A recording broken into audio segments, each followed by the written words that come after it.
Yeah. Non, c'est nul comme intro. Bonsoir ou bonjour ou enfin YouTube est intemporel donc du coup au final bonjour ou bonsoir ça n'a Bonne matinée. ou bonne.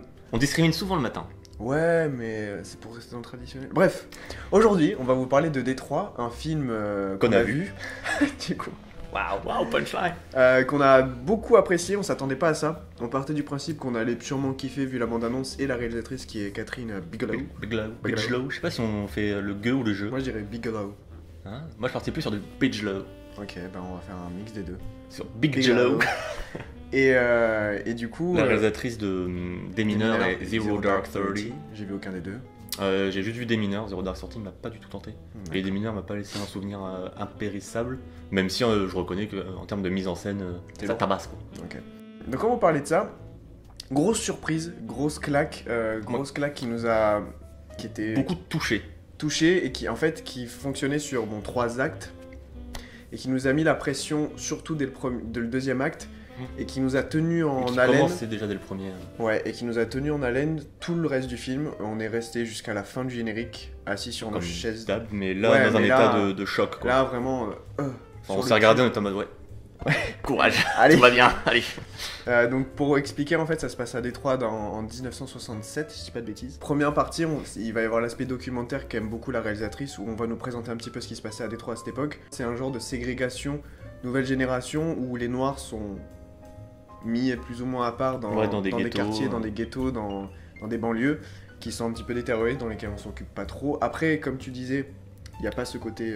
Oui, ce côté très manichéen, oui, voilà. Regardez les blancs sont méchants, les noirs sont gentils, on l'a fait. Qui est une... Parce qu'on, du coup, ouais, dans cette première partie-là, il y a un côté, comme tu disais, très documentaire, où ça revient vraiment genre aux origines du mal, enfin du mal, pas du mal avec un grand M, mais du mal qui ronge le pays à cette époque-là, avec cette ségrégation entre les blancs et les noirs. Et le tout début d'ailleurs c'est assez perturbant, c'est une sorte de mini documentaire en animation. Ah oui, qui m'a pas trop choqué, mais je crois. Non, oui, non, mais c'est assez perturbant de se retrouver face à ça, mais ça marche assez bien pour le côté informatif. Et après on a justement l'escalade des émeutes, parce que c'est exactement ça qu'il y a. Oui, parce que pour émeutes, préciser un petit peu ce qui se passait dans ces quartiers, c'est que la police blanche était plus ou moins violente. Oui. Donc dû à un certain racisme, je pars du principe que c'était plus ça que du zèle. Que du zèle. La tension fait que si... ça escalade. Voilà, c'est l'escalade de violence. De la violence. Des deux côtés. On balance un caillou, on balance des cailloux, on balance 20 cailloux, papa, et au bout d'un moment, balance des grenades on balance un rocher. Et on finit par arriver avec des chars. Quoi.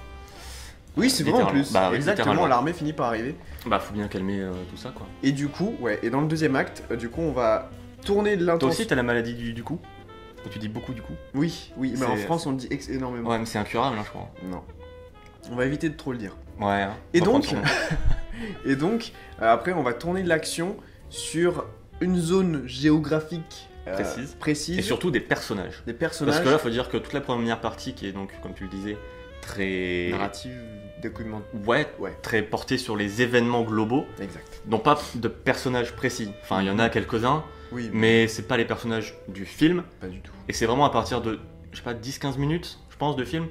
20 minutes. Ah ouais, carrément. Moi, justement, je pense que 5 minutes de moins auraient été bénéfiques. Ouais, même 10. Au rythme. Mais... Parce que par voie de conséquence, les personnages sont vraiment introduits très tard dans le film. Et t'as l'impression que le film commence alors que t'es déjà là depuis 15-20 minutes, quoi. Après, du coup, en effet, on connaît bien le contexte. Oui. Donc ça c'est positif, parce qu'on est complètement immergé dans le truc, on a vu l'escalade, on sait où on est, pourquoi. Exact. Et ça sert un petit peu le film, en tout cas en termes de contexte. Mais pour les péripéties des personnages, je suis pas sûr que c'était aussi nécessaire, d'autant s'y attarder en tout cas. Ah, mais après ça gêne pas forcément, mais... Je pense que c'est dans la veine hollywoodienne de faire ça quand on parle d'un film qui parle d'événements aussi importants, que ce soit dans le domaine, j'allais dire, du racisme. Enfin, que ça parle de racisme ou de toute autre chose. Je pense que c'est bien qu'il y ait autant de mise en avant, autant d'explications sur ce qui se passait à l'époque. Après, je suis d'accord, ça a duré trop longtemps. Après, je comprends que c'est soit important aussi, parce que ça reste ultra actuel. Enfin, Oui, oui. rien que cette année, Oui. voilà, le film aurait très bien pu se passer cette année en fait, c'est ça qui est ultra flippant. Oui, carrément. Euh, Mais après aussi, je pense que ça sert pas mal d'ouvrir vachement sur Détroit, sur même un peu l'Amérique, de montrer des Oui, images bien sûr. documentaires, parce qu'après, le deuxième acte se passe en huis clos, Oui, complètement. complètement. Et surtout du que- coup, ça, on a une grosse prise de l'espace, que ce soit d'un point de vue narratif et géographique, et d'un coup, pam, on se retrouve dans un endroit avec très peu de personnages qu'on commence déjà à connaître. Ouais, qui Et je sont trouve très que bien ça- introduits, d'ailleurs. En plus de la tension qu'on a, il y a un espèce de côté claustro qui est... Complètement. Surtout que Bam. le fait, comme tu le dis, que tout le cœur du film en gros se déroule dans cet hôtel, Ouais. bah, on n'a pas tant d'images de ces émeutes, de ces événements-là. Ouais. Alors que dans la première partie, Il y a que ça. il y a que ça, et t'as des images qui sont assez choquantes, rien que bah, les chars, les trucs comme ça, mais des images ouais, de guerre littéralement, des immeubles effondrés, t'as des trucs qui sont vraiment flippants, les flics qui des courent ouvertures après, de tir. après des- le mec qui court, un Oui, noir bien qui sûr. sort d'un magasin en courant parce qu'il voit les flics et du coup il se dit bah s'il y a des flics c'est chaud pour moi. Il le court après et Bah, il le shoot, Il le shoot. sans raison. D'ailleurs, c'est là qu'il a introduit le personnage de Will Poulter. oui, qui est un acteur avec une tête Avec une tête très adaptée pour ce genre de rôle de petit con, ouais, une tête avec de connard, ses hein. sourcils Enfin, comme ça. très, Là. très bon acteur. Ouais, bah après, je pense qu'il est, enfin, le je pense sait. qu'il en joue, Oui, oui. et ça marche complètement parce qu'il le joue super bien. Et c'est via cet événement-là que ce personnage-là est introduit. Et ouais, ça fait le taf. Et d'ailleurs, ouais, même enfin, rien. Au-delà des images de la ville, juste les images du commissariat. Ouais, qui est blindé. Enfin, ouais, t'as limite l'impression que c'est un hôpital de ghetto. Ouais. Enfin, ouais, t'as des images vraiment choquantes et qui font vraiment bader dès le début. Et après, deuxième acte, les personnages. Donc, c'est un groupe de musiciens. De musicien. Donc, il y a le chanteur Ouais. du groupe et son frère qui est en gros leur manager. Voilà. Et c'est ces deux personnages-là, donc le principal musicien, enfin Le chanteur. le chanteur, voilà, le Et son leader petit- Et son. et son frère. petit frère, je pense. Ouais. Donc ces personnages-là qui donc ils vont monter sur scène et tout, genre pour eux c'est le moment de ouf, il y a Motown qui est là, bah, c'est là où il faut cartonner quoi, on Et va paf, signer. Et bah, émeute. à cause des émeutes, bah, en fait le show, the show is over. Rentrez chez vous. Ouais. Voilà. Pour des questions de sécurité, vu que c'est la merde dehors, bah, sortez dehors pour rentrer chez vous. Du coup, forcément, ça tourne mal pour nos personnages qui sont noirs, évidemment. Ouais, qui se confondent du coup à la police. Et la police, en plein milieu du chaos, ils veulent juste rentrer chez eux et Oui, bah, voilà. ils peuvent pas. Du coup, ils se réfugient dans un Il y en a hôtel. quelques-uns qui vont, je sais pas où, ils se séparent en fait. Ouais, oui, c'est pas. Et il y en a deux, donc le chanteur et son frère, qui partent dans un hôtel, l'hôtel Alger. Algier, ouais. Algier. Et, Algier Mortal. et un autre personnage du coup dans cet hôtel, il y a deux jeunes filles blanches, Mhm. il y a un vétéran de la guerre, Ouais. un vétéran de l'armée Qui est joué américaine, par Anthony Mackie, Voilà. qui joue dans Avengers, qui joue Faucon, enfin Falcon. Enfin, du coup, qui jouait dans Iron Man 2 aussi. Et dans Ouais. Captain America Civil War. Ouais. Et, enfin, ouais, bref. Mais là, il est bien. Hein. Oui, et un autre personnage, donc il y a le flic, on vous a dit Will Poulter, il y a ses deux adjoints, un Ouais. qui est un peu penaud, on sent pas trop s'il y a du racisme chez lui ou pas, ou s'il Ouais. il est juste stupide et il suit les ordres. Un autre qui est un petit peu, qui m'a fait penser au... Alors c'est bizarre que je dis ça, mais dans Inglourious Bastard, l'ours juif. Ah ouais. Mais dans la Dans la version, version. je suis un raciste blanc. Pas, Ouais. je suis un sauveur juif. Oui, non, mais oui, complètement. Tu vois, genre, Je vois ce genre que tu veux dire. je viens pour taper, c'est tout.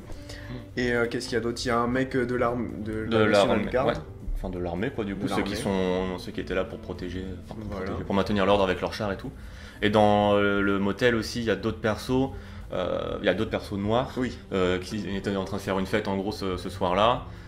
T'en as un peu qui se la pète, un peu grande gueule. Qui jouait dans Straight Outta Compton, qui jouait le rôle de Eazy-E et qui était déjà impressionnant et qui là aussi, avec il a une toute petite apparition, on va dire, mais qui Mais il est important. qui pour la impacte mise en vraiment place du bien. truc, hein. Je trouve qu'il jouait. Ouais.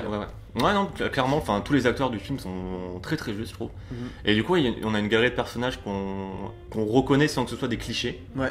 Et ça rend les moments de pression qu'ils vont subir d'autant plus forts. Puisqu'en gros, pourquoi il y a ce moment de pression? Il y a des histoires de coups de feu, machin, qu'on entend dans le motel où ils sont. Mais avec. Et donc, Oui. la police et la National Guard s'enflamment et va aller voir cet ce qui se hôtel. passe, fouiller et va aligner littéralement les suspects, enfin les quelques personnes Contre qui un peuvent mur, retrouver contre un mur, en mode reste restez face au mur, nous on fouille et on vous menace comme des gros porcs. Voilà, et là il y a un jeu de force qui crée toute la tension du film, C'est ça. où au-delà de la haine raciale des flics blancs, et aussi, enfin, non, je le sépare de ça, mais il y a John Boyega, le rôle Oui. qui joue un garde, Enfin, un mec mais de lui- sécu. Oui, voilà, c'est juste Un un mec mec qui de bosse sécu. pour la sécu, pour une épicerie juste en face du Voilà. motel. Et du Et coup, puis, qui rejoint les Ouais. flics pour voir ce qui se passe, pour essayer un petit peu De calmer un de peu, calmer mais, la tension. mais en même temps, vu qu'il n'est pas un vrai- représentant officiel de la loi, Ouais, il peut c'est pas juste faire un mec de grand-chose. la sécurité d'une épicerie, il peut pas faire grand chose. Du coup, il a un peu ce statut qui, de temps en temps, tu te dis, mais putain, il fait rien, il est juste là pour regarder. C'est rageant. C'est ultra rageant et c'est la volonté aussi de nous faire ressentir ça, parce que Ouais. lui, à l'intérieur, il doit bouillir aussi. Mais c'est un super bon payoff sur la fin en plus. Moi, ça me parlait, je pense, parler notamment dans cette réalisation très brute, de l'absence de musique complète. La musique qui marque par son absence. J'aime beaucoup ça, on en avait parlé dans Blade Runner Oui. déjà. Sur cette que, séquence-là, en tout cas. que les musiques, bon, dans Blade Runner, il y en a forcément plus, mais qui tombent au bon moment. Je crois qu'à la fin du deuxième acte, il y a un fond ambiant, Mhm. léger, mais Oui. d'un point de vue musique, comme tu disais. Sur la résolution. Ouais, c'est. Non, enfin, tu me l'as dit avant qu'on tourne cette vidéo, donc on va savoir ce qu'il a dit. Donc, qui est. Oui, la musique donc extra-digétique, donc qui n'est Voilà. pas dans l'univers de film, mais qui est composée par le mec en post-prod machin. Il y en a très très peu, et c'est d'autant plus marquant que du coup, désolé, le cœur, le plus gros des musiques qu'on entendra dans le film sont des musiques qui viennent du film et des personnages. Ouais. On l'a dit, les personnages principaux font partie d'un groupe de musique, Les les Dramatics, Dramatics. qui est un groupe Qui existant, existait. hein, évidemment. On rappelle que tout ça c'est du réel, Oui. c'est ultra flippant. Tout ceci est réel. Et donc voilà, on suit ces personnages, donc un chanteur, le manager du groupe. Donc on a ce côté un peu échappatoire. Voilà, ils sont dans, enfin je veux dire, le moment où ils sont introduits, c'est le bordel dehors. Oui, l'environnement est horrible et, Voilà, et eux ils sont dans leur dans leur bulle, bulle, dans ils leur vont bulle, se ouais. faire kiffer en chantant Voilà. parce que c'est ce qu'ils veulent faire devant la Motown, alors je précise, devant un public blanc aussi, essentiellement. Ouais. essentiellement blanc. Mais ça n'a pas d'importance pour eux. Là, ils Voilà, veulent pour juste. eux ils s'en foutent, ils veulent juste Ça- kiffer leur musique ouais, et voilà. faire kiffer leur musique quoi. Ça a vraiment une grosse importance parce que là, du coup, ils s'en foutent. Ils veulent se faire kiffer. Voilà. Tout le film, enfin toute la séquence dans le motel, t'as pas mal de musique aussi quand ils font la fête avant les événements avec la police, etc. Il y a des discussions sur la musique, machin, donc on sent que c'est un truc vraiment important pour eux, Ouais. pour les personnages. Et ensuite, là, pendant 1h15, 1h30, Ouais, il y a plus en rien. gros, le cœur du film, t'as plus une seule musique. Il n'y a plus rien et là en fait le rythme est si vous avez vu Dunkerque ou peut-être pas, en gros ce genre de film qui vous mettent sous pression de A à Z non-stop. Ça faisait longtemps que j'étais pas devant un film et j'étais pas aussi vénère, vraiment. Ouais, en plus, Tendu. le fait que ce soit... Au-delà de la tension comme on peut ressentir dans un Dunkerque ou dans un Buried ou un truc comme ça, t'as aussi ce côté où t'as envie de te lever, Ouais, voilà. où tu te serres la mâchoire tout le temps parce que ce qui se passe c'est horrible quoi, c'est ultra flippant. C'est extrêmement dur de Mhm. devoir être assis, de regarder ça. Passivement, mais on est dans la même position que John Boyega. Ouais, exact. Ah, ouais, Sauf ouais. que nous on sait qu'on peut rien faire, Ouais. mais lui aussi, tu vois, quelque part. Ouais, c'est- Donc c'est ultra stressant. Il y a un moment, bon, on peut pas spoiler, mais il y a un moment où ce deuxième acte s'arrête. Ce qui se passe dans le motel s'arrête. Les flics blancs essayent de s'échapper comme s'ils avaient rien fait alors qu'ils ont fait des trucs horribles. On va pas vous spoiler, mais vous Oui. doutez bien qu'ils ont été Ou horribles. pas en mode on n'a rien fait, ou en tout cas les trucs horribles qu'on a fait et On veut qu'on les peut cacher. pas les cacher. Il y a Oui. des trucs qu'ils peuvent pas cacher. Ils partent en mode t'inquiète, ça va passer, machin. Ouais, il y a une espèce de petite pression. Enfin, donc bref. Et d'ailleurs, ce qui est super cool, Oui. un truc qui m'a bien fait kiffer, c'est que justement à la fin de toute cette séquence-là du motel qui est le cœur du film clairement et qui te prend, et quand c'est fini, t'es en mode c'est pas facile quoi. Exact. C'est à peu près voilà, Mhm. en moins brillant évidemment parce qu'on a du respect pour les gens qui Oui. sont au cinéma. D'ailleurs, D'ailleurs, salle pleine au cinéma, ouais, salle pleine, trop cool. et les gens parfaits. Enfin, silence. Bon, Pas tu un m'étonnes, bruit, et mais- après t'avais des réactions dans les moments forts, Ouais. mais c'est des réactions cool, tu sentais que tout le monde vivait le film à fond. Ça fait Pour trop un film plaisir. comme ça qui a pas une grosse promo et c'est cool. Ouais, Franchement, c'était c'est très cool, bien joué. Bravo à vous Jean. Oui. Et donc, pour rebondir sur ce que je voulais dire, à la fin donc, de cette séquence-là, où bah, t'es en mode connard de blanc, enfin littéralement. Oui, là, oui. Même si le film évite vraiment de tomber dans ce Oui, manichéisme. en fait, tous les blancs sont méchants et tous on les va noirs pas sont se des le gentils. dire comme ça, comme si vous voyez un film sur l'esclavage, 12 Years a Slave, vous vous Oui, dites, par oui, exemple. bah du coup, ces blancs-là sont des connards. Là, on se dit, c'est une époque où, techniquement, le racisme c'était un petit peu amoindri. Bah oui. Mais il est encore là, Il est encore là, et c'est ça, il est où- sous-jacent, et il crée ce genre d'événement, mais on va pas se dire, c'est les blancs contre les noirs. C'est... Oui, c'est Il y a- des humains qui ont leurs opinions. Ouais, Et c'est ça qui est cool, c'est que le film, donc à la fin de cet événement du motel, je vais y arriver, vas-y. le premier personnage blanc qu'on trouve va aider un personnage noir Oui. qui est en problème. Ouais, Et ça te remet tellement du... Oh putain, ça peut se faire aussi. ça te remet du baume au cœur et c'est ça qui est cool. Parce que évidemment, Bah, après, évidemment il y a des gros rastons à l'époque et il y en a Il y a- toujours aujourd'hui. Il n'y a pas que le flic à la fin, il y a aussi les deux jeunes filles qui sont dans le... Oui, il y a les deux jeunes hôtel, filles aussi qui sont, qui dans l'hôtel. sont forcément vues qu'elles... Mais qui sont en position de faiblesse. Ouais, Alors que là c'est un flic donc qui est en position de force. Tout à fait, Qui va aider un personnage black qui en a chié sa race tout le long. tout à quoi. fait, Thierry. Et du coup, ça met vraiment du baume au cœur. Et à la fin aussi, parce qu'évidemment, les flics, bon voilà. Et dans les hauts gradés des flics, à un moment, t'en as un qui dit à l'autre gros raciste de merde. Ouais. Et putain, ça fait plaisir. Ça fait aussi, du quoi. bien parce que ça désamorce Voilà. tout ce qu'on vient de prendre dans la gueule, enfin pas que ça, parce que ça désamorce sans désamorcer. Oui, parce que le que troisième acte. Le troisième acte, donc là on a la pression qui a monté comme ça pendant tout le deuxième acte, et là on est au top du deuxième acte, Au climax. et là tout redescend, et en fait justement là, c'est là que la réalisation est ouf, et c'est là que la mise en scène, les acteurs, enfin tous les choix scénaristiques sont Et que excellents. c'est juste, ça tombe pas dans le larmoyant facile. C'est ça, ça reste brut et réaliste en fait. Et donc du coup la pression retombe, et là on est vulnérable. Donc là en fait on s'est tout détendu, on est comme ça, et là en fait c'est d'une violence émotionnelle Oui. qui est ouf. Parce que t'as toutes les conséquences de ces événements-là, toutes les retombées pour les personnages, et la façon dont le système et la société traitent cet événement-là. Parce qu'il y a un procès. Et en plus, c'est tellement actuel, Ouais. ça résonne tellement avec ce qui se passe aujourd'hui en global, par rapport à des événements racistes comme ça, mais aussi par rapport à toute la vague qu'on a d'harcèlement sexuel, etc., Ouais. de dénonciation, où la position de faiblesse Des gens qui... des gens qui ont subi Qui ont ces, subi ça, ces ouais. positions de force, là, une position de force noir-blanc, on peut la décalquer sur une position de force Oui, oui. homme-femme aussi. Carrément. Et c'est là où putain ça m'a tapé quoi. Ouais. C'est Et fort. ça offre, je sais pas comment dire, une réflexion immédiate. C'est-à-dire qu'il n'y a pas... Le fait que ce soit aussi brut, aussi réaliste, on se dit d'accord, ok, bam, on prend tout ça dans la gueule, ça peut nous arriver dans la vie, enfin, comme tu dis, on relie ça à des faits actuels qui dépasse le stade simple. Du racisme. Et en plus, sur la fin, vous avez une... Pareil, j'ai pas trop envie de le spoiler ça. Un des persos qui a subi dans le motel, Le perso principal. le perso principal, qui là se retrouve avec On retrouve- une nouvelle motivation, la même envie qu'il avait depuis le début, mais ça a changé dans sa tête. Oui, tu vois, pour tu des vois raisons aussi logiques. Ouais. C'est ça que j'ai trouvé cool aussi, et c'est là aussi où ça se rapportait avec une relation homme-femme. C'est qu'il y a ce côté un petit peu de traumatisme, de vision du Oui. traumatisme, sans en faire trop, toujours. Ouais, ouais. Il y a toujours une justesse qui m'a vraiment surprise. C'était pas très explicite, mais Ouais. on comprenait le trauma, bon forcément, parce Forcément, qu'on on l'a vécu comprend, avec il, lui. il en parle aussi, tu vois, mais Ouais. tu sens que c'est un truc qu'il a sur le cœur, qui lui pèse et qu'il veut pas trop dévoiler, parce que c'est un traumatisme, tout simplement. Voilà.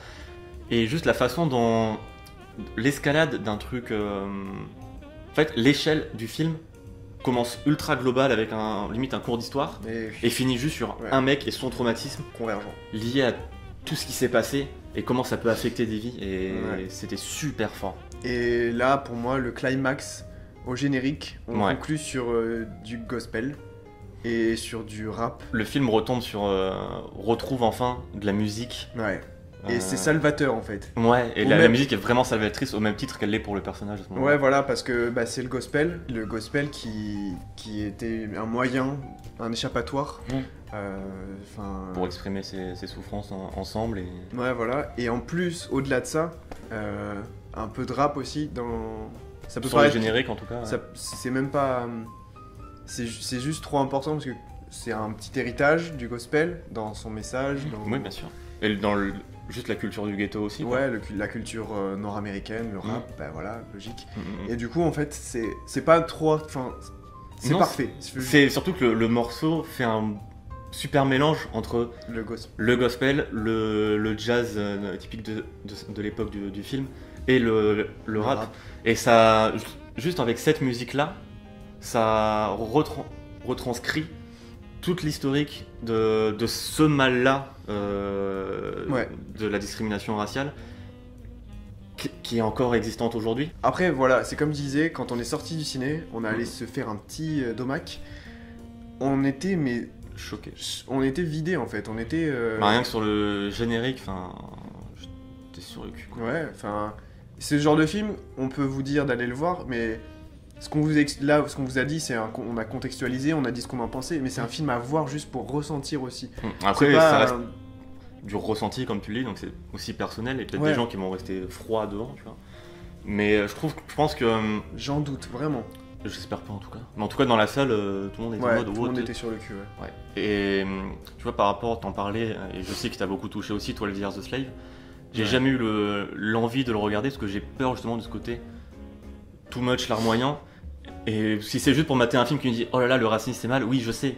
En fait, non, là, 12 Years a Slave, moi je te le conseille, je vous le conseille, dans le sens où c'est vraiment l'histoire d'un mec qui a écrit 12 Years a Slave. Après, forcément, toute la partie sur le racisme, bah, c'est l'esclavage, quoi, donc... Oui, bien sûr.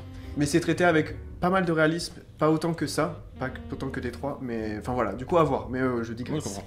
Et du coup, ouais, c'est là où Détroit m'a choqué, surtout par rapport à Des Mineurs, et j'imagine Zero Dark Thirty, même si je l'ai pas vu. C'est qu'il a un vrai cœur qui te touche, tu vois. Ouais. Et qui est ultra actuel et important. Non mais, enfin... J'ai des frissons, donc... Ouais, il m'a vraiment... Après, voilà, c'est pas le film où on vous dit, allez-y, on a passé un super bon moment. Mais c'est normal. Oui, c'est un type d'expérience qu'il y a des gens qui n'aiment pas. Je sais pas toi, mais moi, mes films préférés, c'est des films qui m'ont fait chialer, oui, bien sûr. Qui mettent des claques, quoi. Il y a des films qui m'ont fait mourir de rire, et je vais pas forcément m'en souvenir, parce que pour moi, c'est l'émotion, le pleur, le fait... Le pleur. Je sais pas, l'émotion... Ouais, quand tu ressens des trucs forts comme ça, je trouve que c'est ultra impactant et ça fait réfléchir. Donc, oui, après, personnellement, un film comme Scott Pilgrim aussi est ultra important, mais c'est dans un délire plus esthétisant et voilà. Là, c'est un driver. Oui, exactement. Ah, salut. Alors du coup, oui. Détroit. Ah oui. Tu lui donnes combien de Détroit? 4000. Ça te saoule, ça pour le montage. Ah ouais. Non, je lui en donne...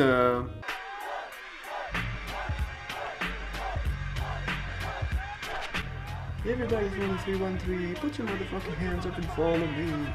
Everybody's running. Eminem. Ouais. C'est Détroit, c'est 313. 313 ou 313 du coup. 313. 313. Ouais, bref. Voilà. Comme banlieue 13. Avec David Bell. Comment je sais ça? Parce que je l'ai vu. La culture cinéma. Hein, et voilà. Et toi du coup?